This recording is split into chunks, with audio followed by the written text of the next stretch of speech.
Living Longer and Better with Lyrics and Poetry. The title could be shifted, but the idea is basically you change your own environment, your mental environment, when you read poetry. Your blood pressure can decrease when being surrounded by music. It can also be decreased if you merely think about the music or the lyrics that inspire you. Particular lyrics are presented in this seminar where people are able to extend their lives. It's been shown that if you take the time to memorize lyrics, for example, the purpose of education is to see a world in a grain of sand and a heaven in a wild flower, hold infinity in the palm of your hand, and eternity in an hour. William Blake. That four-line couplet can be shared, and I have a simple way of showing everyone in the audience how they, by the end of a half-hour presentation, they will have those four lines in their heads.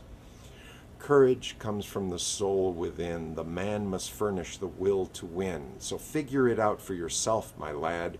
You were born with all the great have had. With your equipment they all began. Take hold of yourself and say, I can.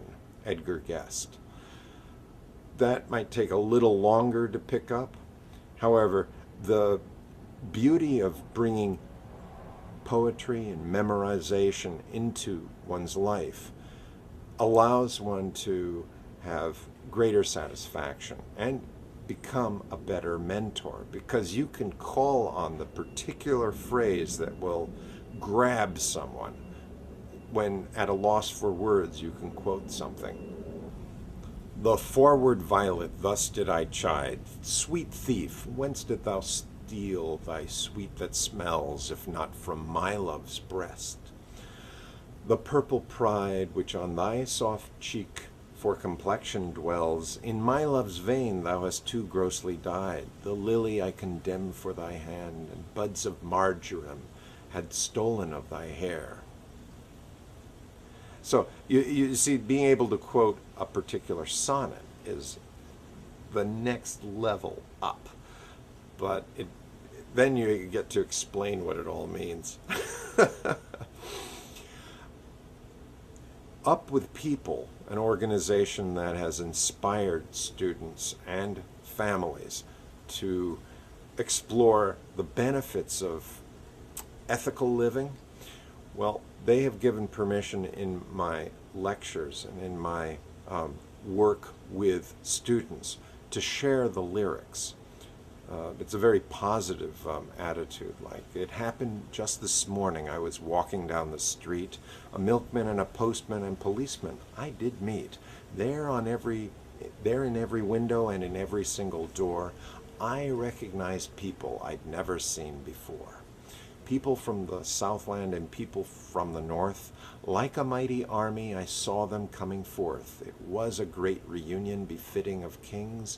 Then I realized people are more important than things. Up, up with people, you meet them wherever you go. Up, up with people, they're the best kind of folks we know. If more people were for people, all people everywhere, there'd be a lot less people, a lot fewer people to worry about, and a lot more people who'd care. Now, these lyrics are placed up on a projected, or they can be handed out, and these lyrics, just by repeating them, create a very positive atmosphere in the room. It's something that can be carried with yourself, such as the Ride of Paul Revere. It can be very inspiring. Ride, ride, though the night is cold. Ride, ride, until the truth is told. Ride, ride, like that man of old. Ride, like Paul Revere. I wonder if 200 years ahead, if we will ride, or if we'll stay in bed. If faith and freedom within us die, and then we hear the midnight cry, and the hoofbeats across the moonlit sky, will we ride with Paul Revere? This is a good segue into another topic, which is called the double moonshot. in the 1960s, as a nation, we sort of pulled together to create a moonshot. Most of us were cheerleaders, and we paid our taxes, so we helped. We supported the programs where rocket scientists found a special way to get to the moon.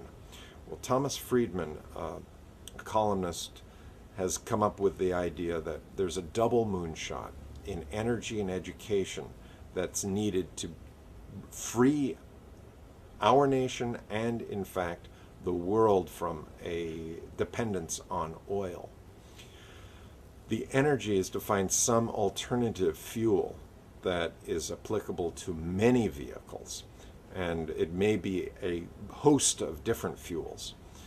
And we also need tremendous changes in education to make that energy moonshot possible. So it's a double moonshot.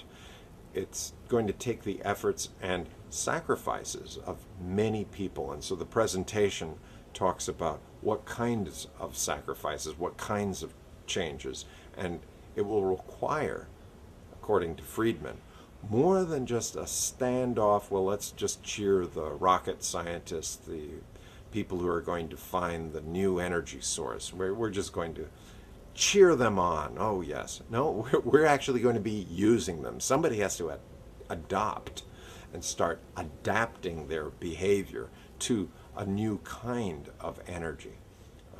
And in this way, I also talk about why wait for Detroit. You don't have to wait for a large corporation to come up with an idea. There are alternatives to gasoline right now. My work with Department of Energy is included, and my experiences with electric and propane vehicles are discussed. So that's another interesting topic. I look forward to hearing how I might entertain or educate your group, your seminar, and I hope that this has been interesting for you. I've enjoyed compiling this list of topics. Thank you for your time.